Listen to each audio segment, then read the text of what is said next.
TP. Chandrasekharan വധക്കേസിൽ പങ്കില്ലെന്ന സി.പി.എമ്മിന്റെ വാദം അന്വേഷണത്തിലൂടെ പൊളിഞ്ഞതുപോലെ കൊയിലാണ്ടിയിലെ കൊലപാതകത്തിന്റെ കാര്യത്തിലും നാളെ മാറ്റിപ്പറയേണ്ടി വരുമെന്ന് കെ.പി.സി.സി പ്രസിഡന്റ് കെ. സുധാകരൻ പറഞ്ഞു. രാഷ്ട്രീയ പ്രതിസന്ധി വരുമ്പോഴൊക്കെ കൊലപാതകം നടത്തുന്നത് സി.പി.എം ശൈലിയാണ്. ടി.പി. കേസ് പ്രതിയായിരുന്ന കുഞ്ഞനന്തന്റെ മരണത്തെപ്പറ്റി സ്വതന്ത്ര ഏജൻസി അന്വേഷിക്കണമെന്നും സുധാകരൻ പറഞ്ഞു. കുഞ്ഞനന്തു വിഷം കൊടുത്തതാണെന്നാണ് ജനസംസാരം. സി.പി.എം നേതാക്കളുമായി തെറ്റുന്ന പ്രവർത്തകർ ഞാൻ എല്ലാം തുറന്നു പറയണോ എന്ന് ചോദിക്കുന്നു. കൊടി സുനി ഉദാഹരണമാണ്.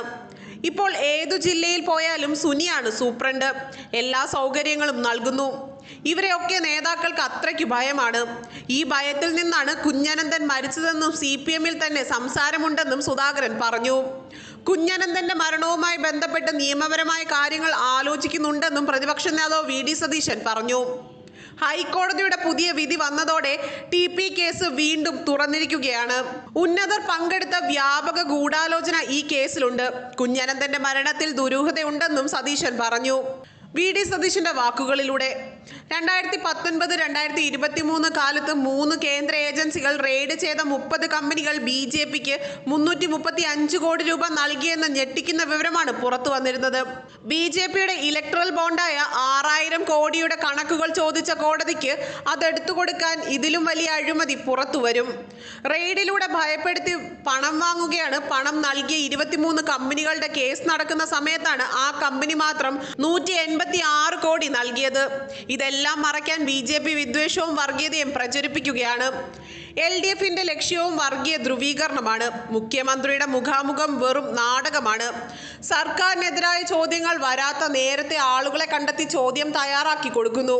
നവകേരള സദസ്സിലെ പോലെ ഓരോ മുഖാമുഖത്തിനും എത്രയാളെ പങ്കെടുപ്പിക്കണമെന്നും നിർദ്ദേശിച്ചിട്ടുണ്ട്.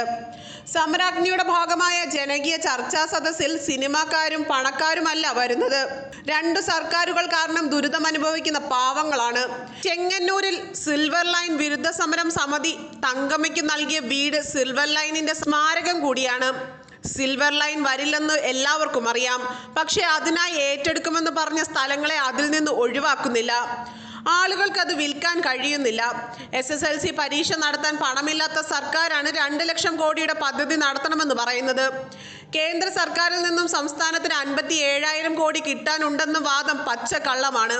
3100 കോടി മാത്രമാണ് കിട്ടാനുള്ളത്.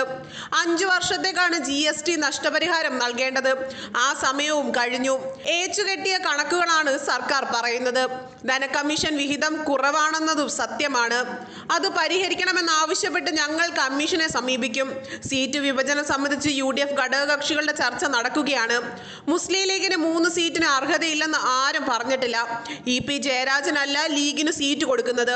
ലീഗ് ഒറ്റയ്ക്ക് മത്സരിക്കുമെന്ന വിവരം ഞാൻ അറിഞ്ഞിട്ടുമില്ല.